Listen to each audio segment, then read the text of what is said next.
welcome everyone to Product Strategy Live. I'm your host, Adam Thomas, and this is a show that we do in order to keep product strategy alive, right? Too many conversations around product strategy are all about this idea of just doing things, right? Doing things that we can push out and make happen. And I would love to move that conversation to more about how do we make the right things happen.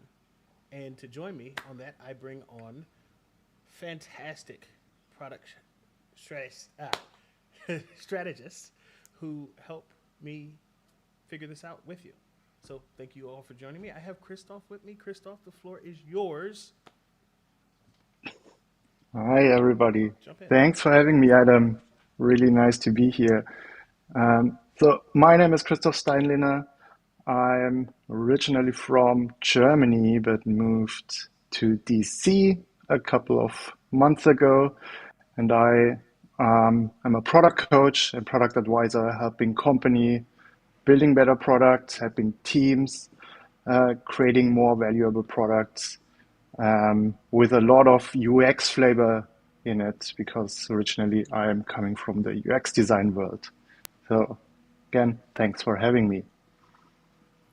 It is my pleasure, Christoph. And so we can't start a strategy conversation without level setting what strategy is. And so my first question to you, so we all can level set, is what does product strategy mean to you?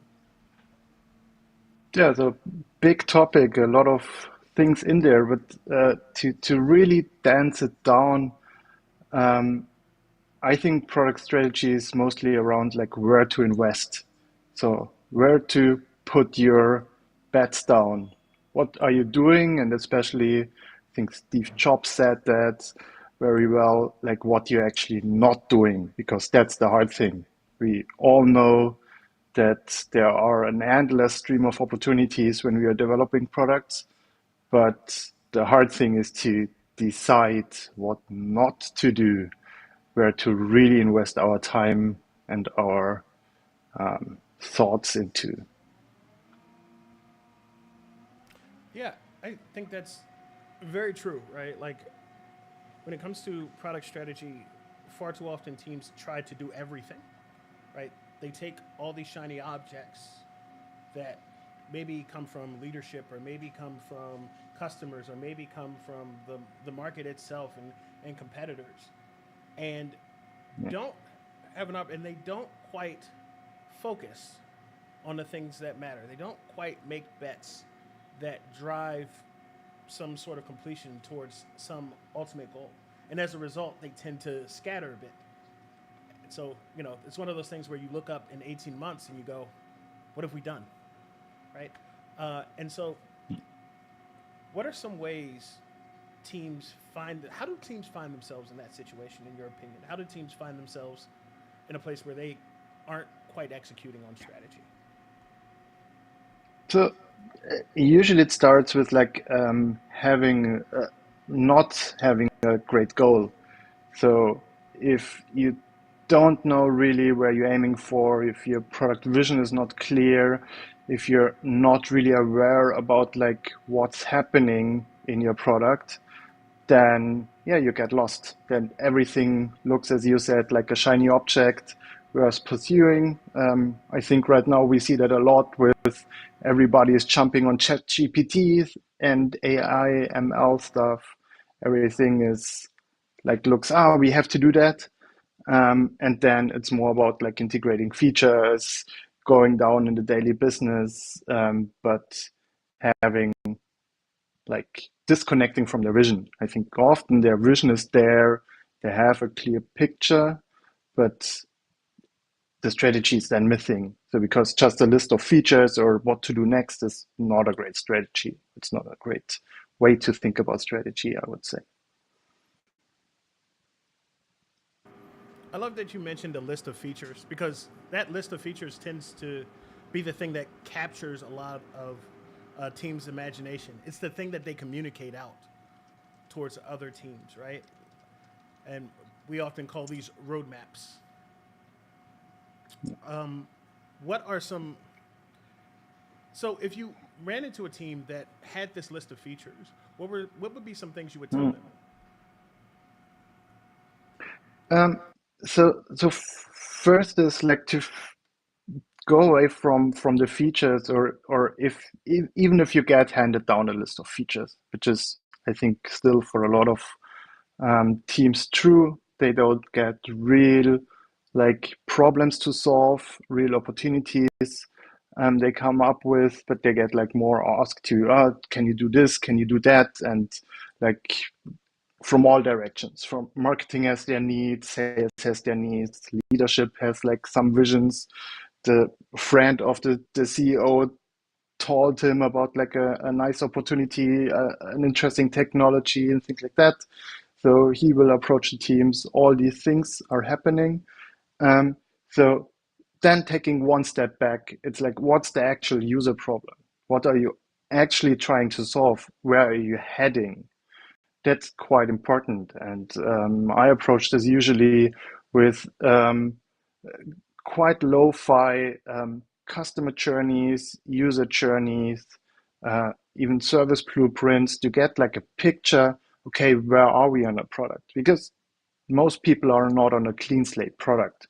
So I think a lot of things we are reading, hearing is like, okay, you have a clean slate product and landscape, and then you're starting to craft your vision, and then you're building up your strategy, and then you're starting to build up discovery work, and then going into like first implementation. But the, I rarely have, when I'm working, I rarely have the situation that we are on a clean slate.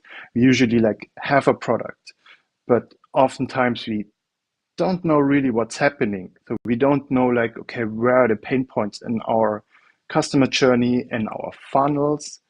So one thing is missing metrics, a big topic. We don't have enough product metrics. We don't have really the connection between having quantitative information, which overview what's happening in our product, and then going deeper into qualitative research so we understand, because oftentimes we just see um, some indicators, but we don't have a clue what they mean. And then really having this like overview on things, and then doubling down on, okay, where do we see a pain point? Um, where is it on a customer journey? Is it really early? Is it late? Um, so with that, connecting like the journeys, connecting metrics to this, and then coming up with solutions instead of just jumping on, there's a new opportunity, there's a new feature, there's a new idea. Because yeah, everybody jumps too soon into, let's just fix this. One of the things I find that teams tend to do is wait, I'm having feedback. That's interesting. Okay.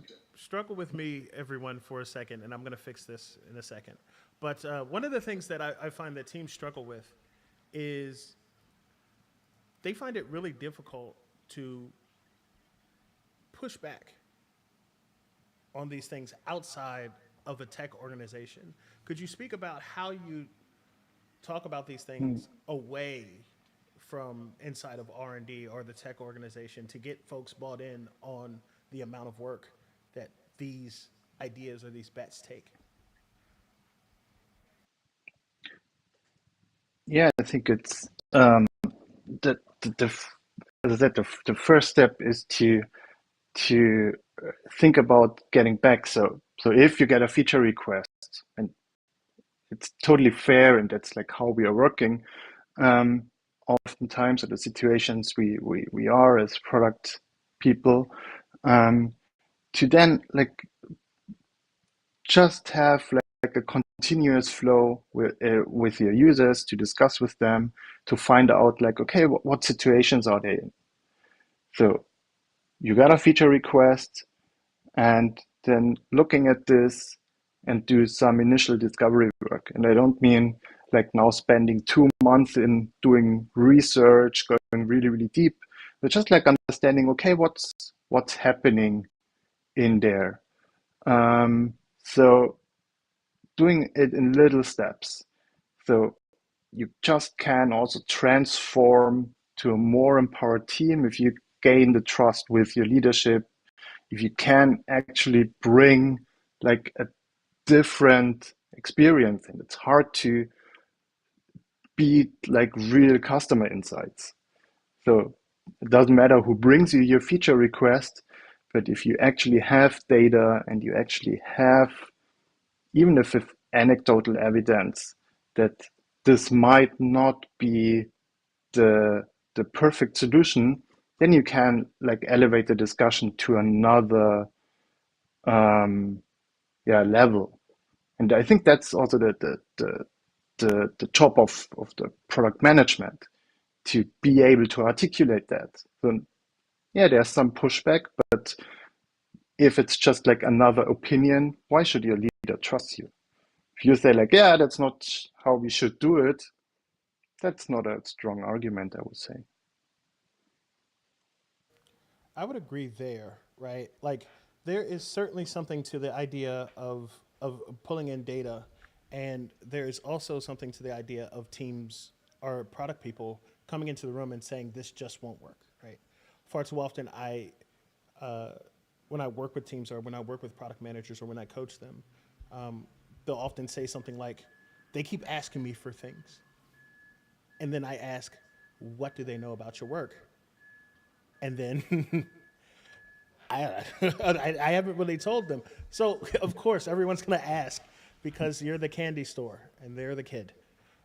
You also have to function as the parent, basically saying, "Hey, you can have this much candy, but if you have more, we have to go to the dentist, right? Or we have this amount of money to buy this much candy, and it's got to last, for X amount of weeks."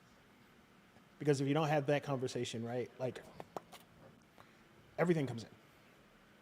And so, what types of data have you found particularly useful in these conversations, in the candy store conversation, which I'm now dubbing it? Yeah, so it really depends, of course. So a first step often is if you have like good analytics running, which you should, um, that you can really pull up data at the moment, to get like the first idea. Okay, is this really an issue, or is it like also anecdotal? Because that's also something like, especially in B2B, we have like one salesperson with an important client who is like requesting this feature. And if you see like, okay, that's maybe for a tiny amount of our customers really interesting, then you can also have like this discussion about investment. Okay, how much is it worth?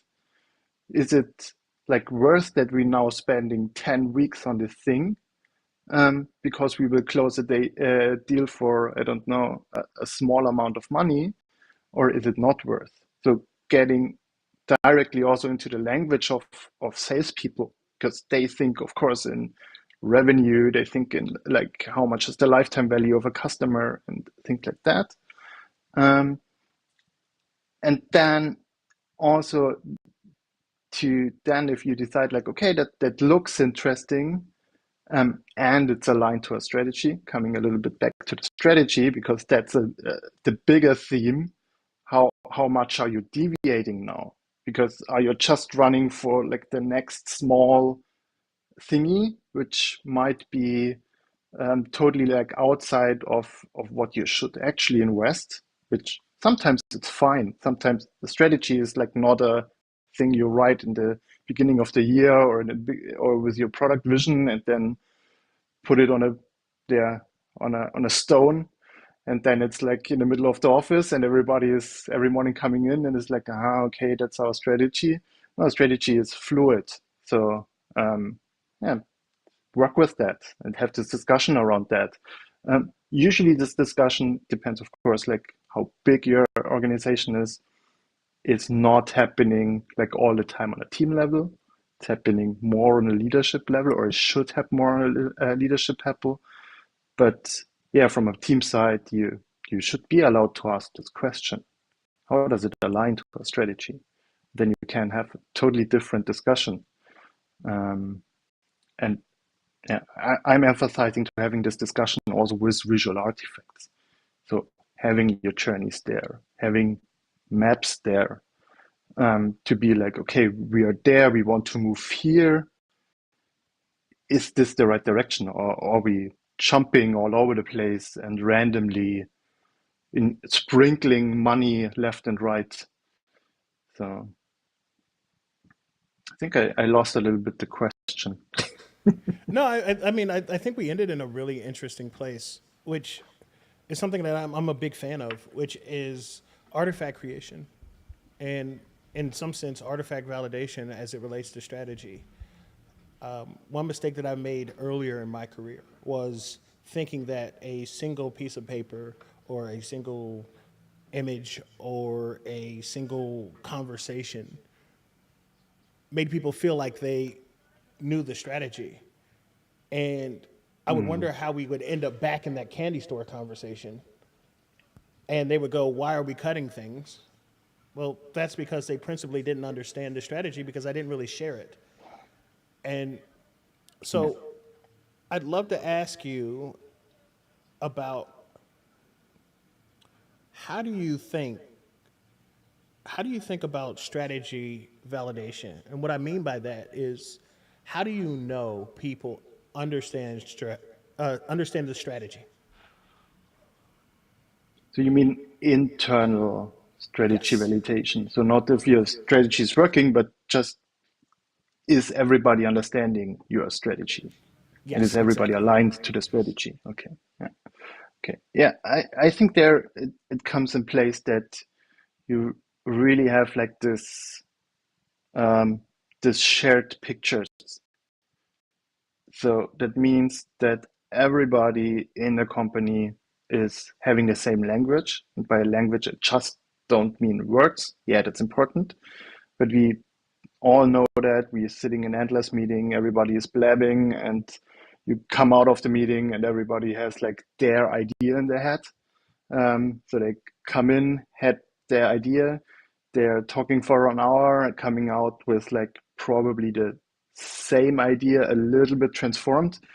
But I think there's a really nice picture. I think it's by Jeff Patton, where like three people have different forms in their head, and I think that's exactly what's happening all the time. So I really emphasize on um, visual artifacts. So having journeys, having like maps of things. Also, like what I love to do is Wardley mapping, also, which shows a value chain, the evolution of value chains, um, and to discuss about that. Because also, just by expressing this and making it visual, it on one hand, oftentimes makes it clearer for yourself, but on the other hand, also you have something to discuss. So everybody's looking at the same thing, and then you can really point there and be like, oh, no, I think it's there, or I think this is happening. So also connections between things. What is the mental model of things?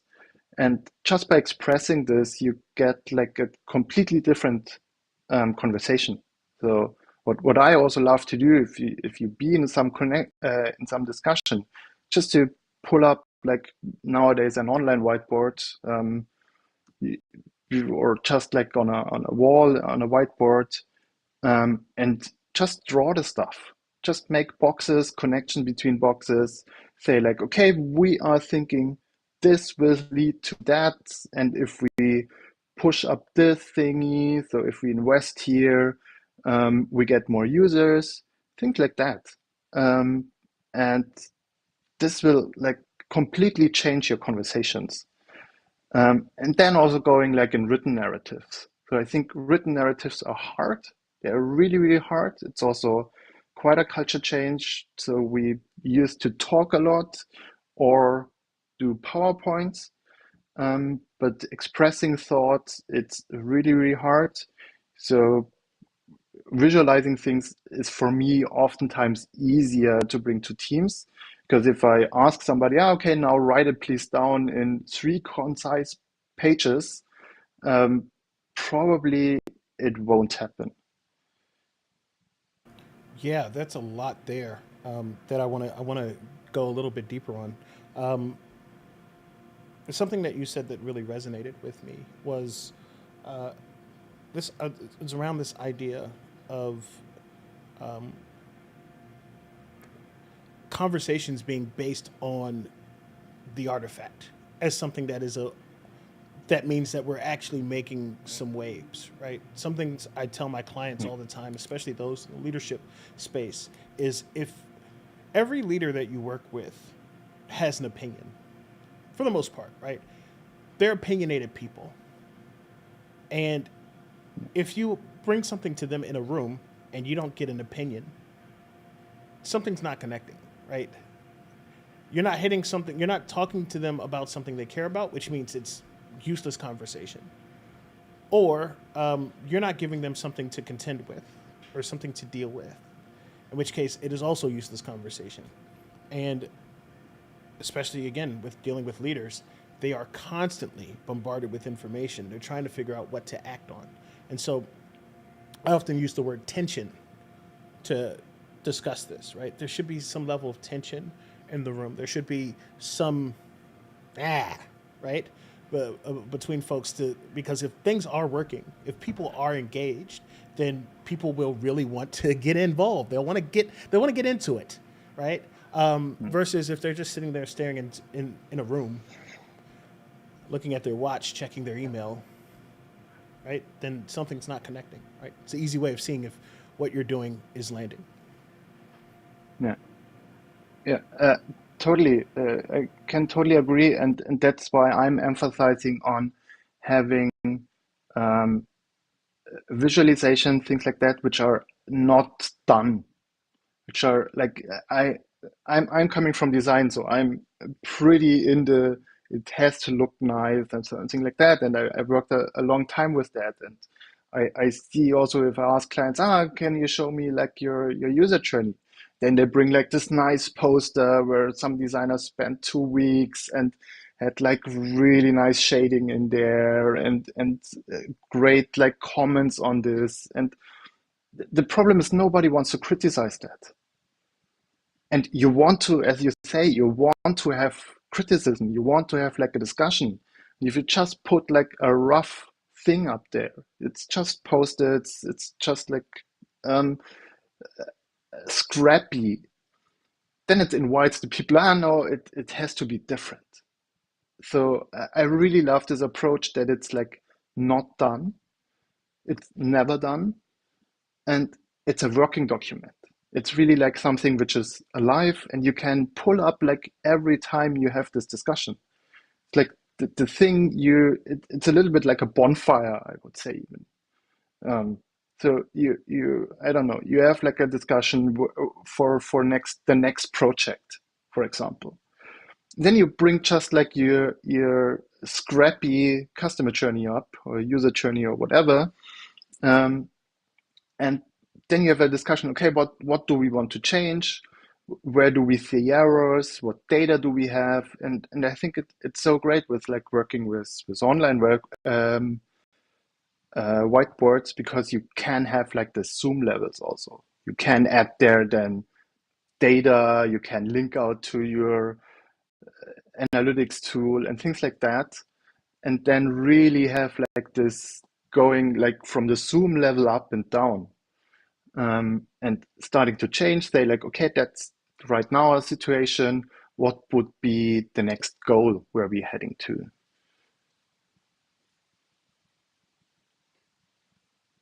You're muted, I I'm muted. think. Surprise, Yeah. surprise. Just so folks know, it was super quiet before we started, and all of a sudden, as soon as I cut this on, all sorts of stuff started happening outside. Whether it's construction, noise, I heard a chainsaw was it's really really insane. The minute you start something, of course, Yeah, then everybody wants to start work. welcome to New York, right? Yes, indeed, New York City, greatest city in the world. But it's the artifact creation and the way that we understand things. It's the same thing with prototypes, right? From a design lens, if you have a beautiful prototype that you sit with a product team with, right? It's very hard to start picking apart what's in front of you because it's like, oh, that designer worked weeks on it. I don't want to. But if you throw up something from like balsamic or a piece of paper or something along those lines, right? A product team is far more likely to start going, I didn't like this, I didn't like that. Very similar concept with leadership and how they operate as it relates to uh, getting things done or understanding strategy. The other thing that I really appreciated there was the connection piece you mentioned, right? Like all these things have it's an organism, and it's very easy to not think about strategy or vision or your next initiative.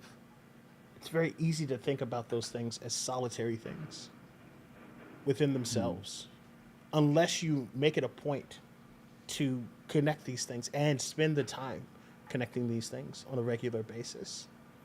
And I think this leads into Kristen's question, where I wonder if that shows up. Is it showing up? There it is. Yeah. Voila! We're learning. So, Kristen, hi.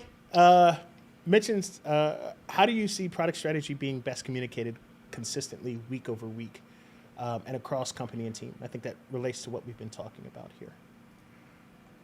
Yeah. So, hi, Kristen. Great that you're here.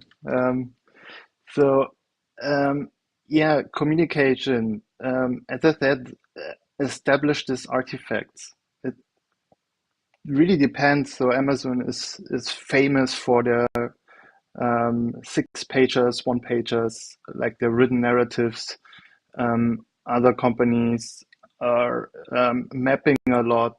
Other companies are like deep in PowerPoint, which I'm not a bigger fan, but if it works for you, totally fine. Um, but bring these same artifacts, um, talk about them, bring them over and over again, and then use also methods like OKRs, um, metrics, your KPIs, your product scoreboards, things like that. Um, but I would say don't start with them. Don't start to like draw down your strategy and then just push OKRs in there because it might um, it might be quite hard to communicate with them. Or so if you are coming from a really feature ordered level and then implementing OKRs, the people will get used to, okay, it's another form of the laundry list which gets communicated around. And then so I've seen companies who have like then for each team like five objectives per quarter with like the KRs are more like, okay, deliver this to this date or 100% outroll of feature X and things like that. And in my experience, it's hard to move away from this anti-pattern.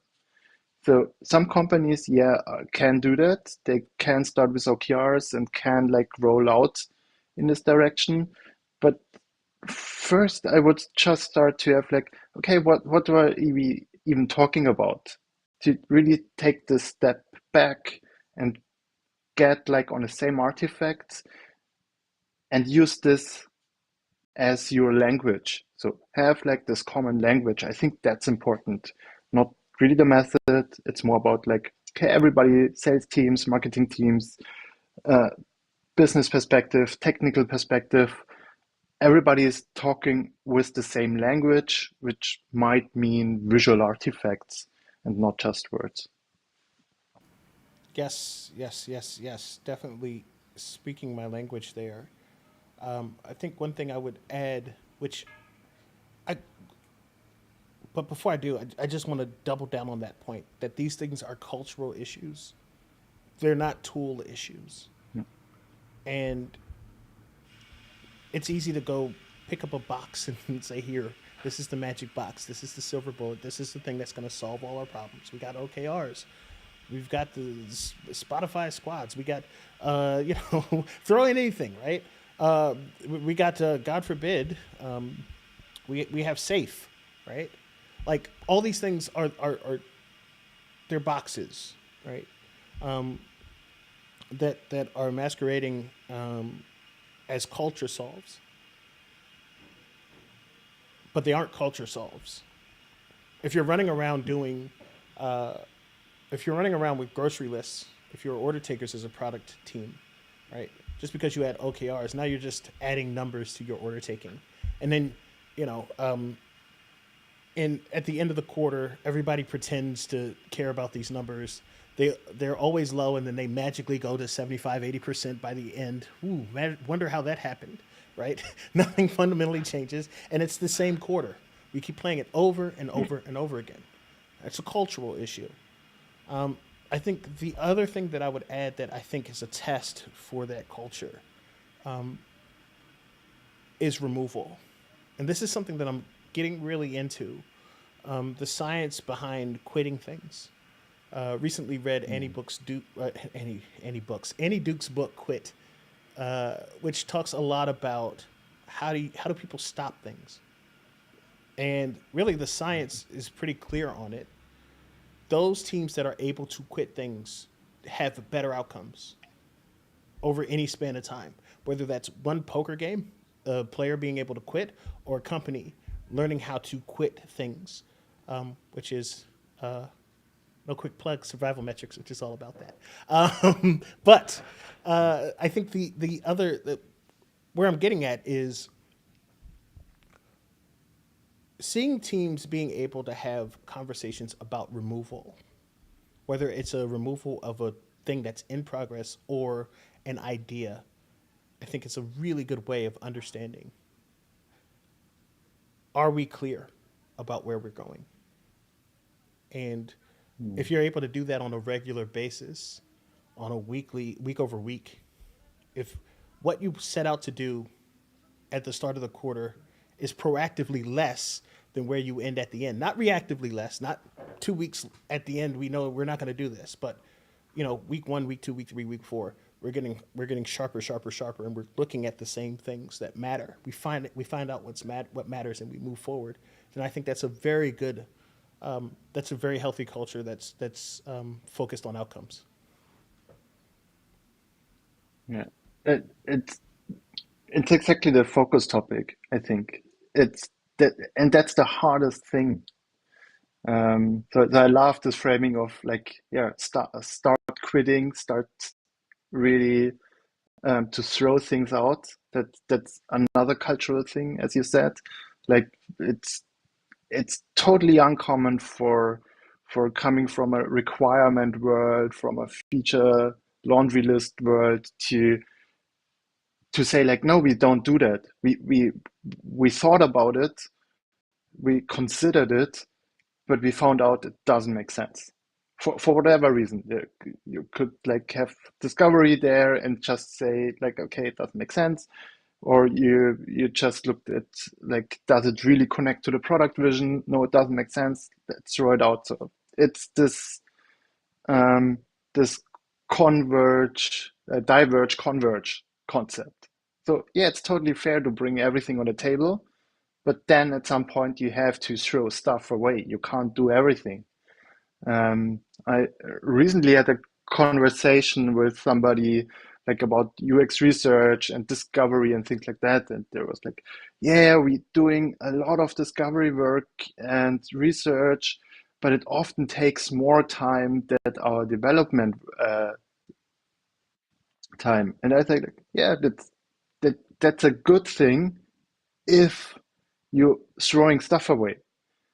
If you're just doing research to do research and just like buy into your confirmation bias. So you just be like, okay, we are doing this, and then like even if we hear like mixed signals, be like, yeah, okay, that user was special, and we don't think that is really true for our user base, and just being like reaffirming that you're on the right way, you're not doing it right. You should really throw stuff away. That's why you're doing this work. And if you're not doing that, then yeah, you can just don't do research, just deliver and get good at this, which will yeah bring you to some point, but not really on a innovation level you probably need to survive. Yeah, I joke about this sometimes, but a lot of companies would kill to be feature factories uh, if they had that. They don't have that amount of discipline, right? Because if you're getting good at shipping, at least you're shipping. Now, I have a whole bunch of Hmm. issues with it, but Yeah. you have a culture. You're moving forward. You're further, way further ahead than a company that is just getting lost in all of this stuff and really can't move at all. Hmm. Um, and so I think another thing that that picked up for me was this this idea of um, being able to you, just teams being able to kind of look each other in the eye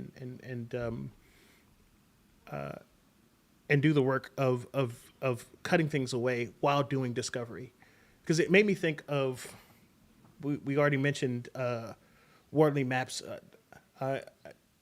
Got me. Wardley always brings me to Cynefin for some reason. I feel like Snowden and Wardley are like brothers, and that got me thinking about also Roger Martin, right? Playing to win fame, and I think all three of them say something extremely similar to this as it relates to work in innovation spaces or complex environments where discovery is in motion. Roger Martin would say strategies in motion. Snowden would say a million words that'll somehow get to you should be moving forward, right? And Wardley would have some Socratic way of talking to himself and telling you that, right? But all three would simply tell you you should be invalidating and moving with your strategy. All your discovery work should be active with the customers or users you're using it against, right? It shouldn't just be one person sitting in a corner going, "Okay, I like this interview. I don't like this interview," right? That's where confirmation bias, as you mentioned, just goes crazy, and you can make the research say anything you want because you know no one's going to read it. No one's watching all those videos. You can say whatever you want, and so unless you have some action and people engage in that action, you know the research fails and all of a sudden discovery takes 5 years and I don't understand why people don't like us. um, well, you know, you say you're working on an idea and you keep saying you're working on an idea, they don't see anything and they got money to make, or they got customers that are waiting to re-sign or extend, and you're stopping that with research that isn't going anywhere. And so with that note, we've had a wonderful time. I'd like to leave it to you for closing thoughts, Christoph. I just can say thank you, Adam, for this very interesting talk. Um, I learned a lot today from you also, which is nice. Um, that's great. I love this idea about being really specific on quitting. It's a nice addition to, because I'm always saying like you have to focus, but it's even a better frame to think. I think say yeah, let's quit.